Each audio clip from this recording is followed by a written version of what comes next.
respect you guys a lot over here with everything you're doing. Do you honestly? I mean, honestly, do you, Jeff? Like half the times I watch clips from here, you're talking shit about me, and the other ones you're praising me. So it's right. That's so many times. I've never talked about you. Well, there was only one time that you guys were like, "Oh yeah, his dope," and then the one time was like, "F you, Jeff. I'm gonna beat the shit out of you when I see you." Hello guys, today in this video we are going to take a look at why Jeff Wittek is a badass and a savage, so let's get right into it.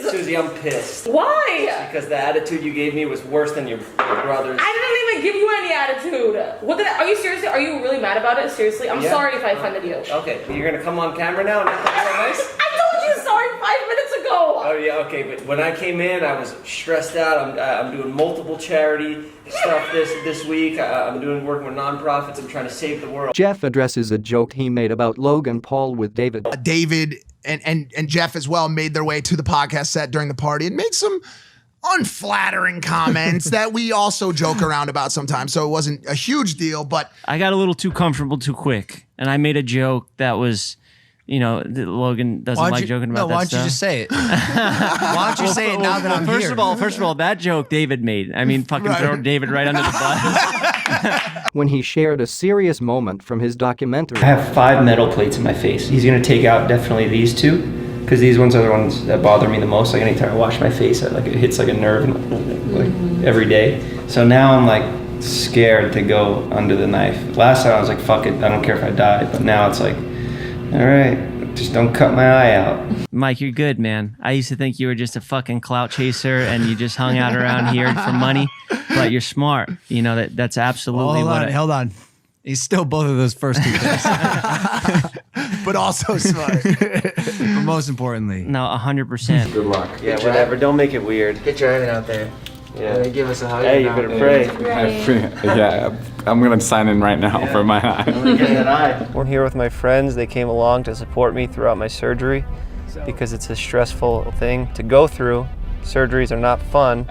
I mean, one of my favorite movies in like recent history is The Joker, because his life was hell. He had it the worst, like the recent one, the Todd Phillips one. Yep. And until he started looking at everything like it was a joke, you know, then like, you know, shit popped off. He fucking raised hell. And that's like where I'm at now. Like, not saying that I'm gonna raise hell and fucking do something insane and hurt people. You know, I was reading a couple comments about you, and they said that the scariest thing about you is that when people don't know if you're joking or not. Neither do I. But like, I just look at everything as it's a joke, and I always have. I just saw like, oh shit, he does this too, you know. But also during the day, like, you know, a good person, and I try to help people fight crime at night. Right. I'm a vigilante. Yeah. Go out and do that. Does this make you happy? Fuck off. My face. Fuck off. Hold on. I don't know how to approach it. Obviously, I've never been in a situation like this. Neither has Jeff, neither probably any of us. I didn't know the correct way to go about any of it. Especially Jeff's such a tough guy, so you don't know if like you have to be there to fucking baby him or if that pisses him off. When I first met you, George, like we met at the bottom. Like we were at, you know, we had no. I have a really followers. funny story of, I remember, we could cut it if you don't want to talk about it. I came out of Trader Joe's and you were literally beating the fuck out of some dude. Yeah, cut that story. We'll just bleep it out. We'll bleep it out because that's funny. That's a great response. So we're gonna be eating French fries with sauce on them. The thing is that I didn't realize we eat French fries with sauce on it until you brought it up. What the fuck, Susie? Do you ever go to the grocery store and you're like, holy crap, I want to try out the sauce? Never. I don't use sauce. I eat everything plain. That's why you're crazy. That's who I am. That's I'm weird. Just do you at least put salt and pepper on it? Is that what you do to people? You bring them on your show to insult them? No, I only insult you. That's why I wanted you on the show. And when I lived in 1600 Vine, I was there.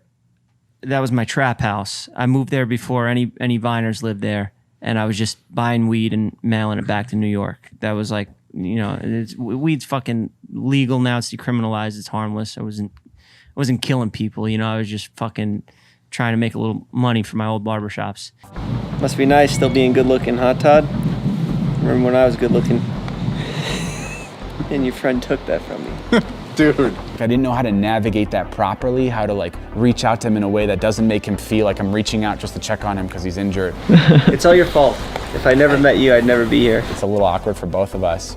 it's not something that you can just sit down with a person once and be like, okay, cool, it's over. That building was more like an actor building at the time. Like it was like aspiring actors living there, going to acting classes. So this kid took me to an acting class, and he, I guess, like I went to one stupid acting class. It was like a group acting class. You had to get up and just embarrass yourself. And I learned nothing from it but just getting up and embarrassing yourself is fine, whatever. I walk over to him, I'm like, yo, what's up, man? Like, are you all right? Because he looked like out of it. And he was like, leave before I embarrass you or something. Like, he was like, you don't feel like you owe me anything? Like, literally said this to me. You don't feel like you owe me anything? And I was like, whoa. Like, I got fucking Saint Laurent boots on. Like, I'm all slippery on Hollywood Boulevard. So I was like, give me a second. Like, I'm with my girl. Like, I'll come back and talk to you. All I want to do is figure out ways to help, but I don't want to make it worse. So I went upstairs and I put on like basketball shorts and running shoes, and I came down and I was like, yo, what's up? So what did you want to talk about? And he flung a kombucha bottle at me, at my face. Those are hard. Those are glass. Fucking full kombucha bottle, and it rocked me, and I just saw red, and like it was in a Trader Joe's bag. So he just flung the whole bag at me like instantly, right when I started walking over. I feel weird because we haven't talked in the past month. Right. But when I look in the mirror, it's just a constant reminder, always. There's moments where I convince myself that you did it on purpose. I want to be clear, like, obviously I didn't do it on purpose. The last thing I wanted was to fucking launch somebody in the water. Either way, it was like a lose-lose. It was a stupid fucking, it was an accident, and it's one of the worst kinds of accidents. And I went up to block it, but just the kombucha came in. I thought it was like a bunch of bananas in the bag or something. Like I could just go like that and block the bag. But the fucking thing rocked me, so then I just went over and I pummeled him. And I guess George was just walking out of Trader Joe's probably with bananas. With his Bible. 6 months into this now. I don't know if it'll ever be fixed. That's what bothers me the most. That's what I slammed into. Went right through here. And if it was here, dead. I'm not kidding, dude. I am not, like, you have no, because a lot of people are talk out here. Me and Logan talk about this all the time. When it comes down to squaring up, people ain't about it. No, we realized that with Jeff when he FaceTimed us. Mike and I were like, oh, "Yo, this is not like this ain't the dude." This ain't. Well, I told him, I was like, "Yo, he's from New York. Like he probably has fought a lot in his life. Like everybody gets in street fights out there. Like your whole life. I'm sure you grew up fighting." Have you noticed your confidence being affected at all by this with the women specifically? Because you're Jeff, you're the ladies' man. No, I'm celibate, completely sober. Same. Well, No, do you have a same. choice now? What do you mean? Oh, the eye doesn't bother girls, but I've been in such a dark place mentally that I don't want to bring a girl into this version of me. So I think I'll wait until I start dating again. That's crap. It's so disgusting. I don't even want to swallow this. I don't want to put this in my body. That's what she said. I'm gonna get canceled like Charlie D'Amelio. Oh, hey, 5-star chef, you fucking suck. Do better next time, or I'm gonna hit you. And I don't think what Charlie did was that bad. People are just hating because she's got a chef. I'm jealous. She has a chef. I want a chef. I always have looked at life as a big joke. My life is a comedy movie, and I'm just releasing piece by piece of it on my YouTube channel. But like some of it is curated. We'll plan some stuff and mix it in with some real shit. And it's hard to decipher what's real and what's not. But I mean, fuck it. People lie to me every day. That's it. Get used to it. That's how this town works. If it could have been any other member of the squad, Todd. For real? No. I'm not gonna come kill you in your sleep. I'm gonna learn to forgive you. It's a lot easier to forgive you when you're around. Totally. I hear that. It was a roller coaster ride of emotions. He's a kid still in my eyes, and he has a long way to go, but he has proved to me that he genuinely wants to do the right thing. Well, today I'm gonna be trying sauce. Hopefully I'm not allergic and I don't die here, because you know Susie doesn't have an insurance policy. My channel is starting up. I'm finally starting up. And I'm finally trying to do something about it. I have a good friend, and she wants to help me. So once you start making money, you're gonna start paying? Yes, of course. Okay, well then what's your brother's excuse with Kyle? Giving him $20 worth of weed once a week is not fair. He also gave him a rat. I gave him that rat. That was my fucking rat. I wonder if Todd's shoot's gonna open. I switched it with mine. This story is about so much more than just getting hurt and overcoming it. I do believe everything happens for a reason. I don't regret going through this whole experience. I've been up and down so many times, nothing's really gonna break me now. This might be the best moment of my life right here. You go fuck yourself. Means a lot that you're doing this. It's potato wedges from Ralph's.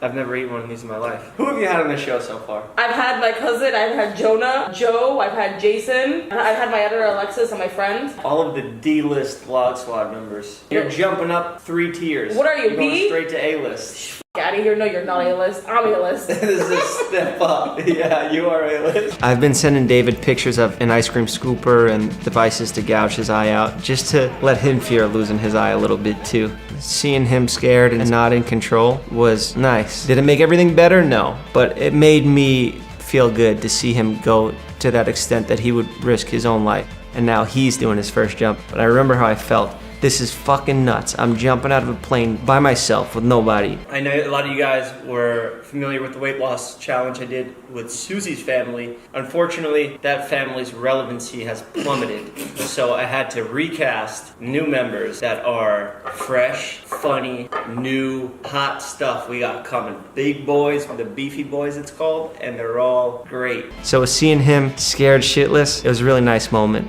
Right before we were about to jump, I was like, hey, if there's anything you want to tell me, now's the time.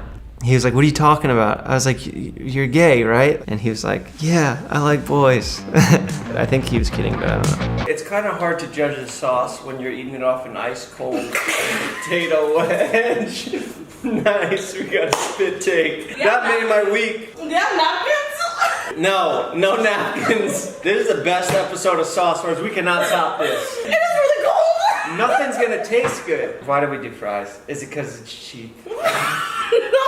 Are we saving money?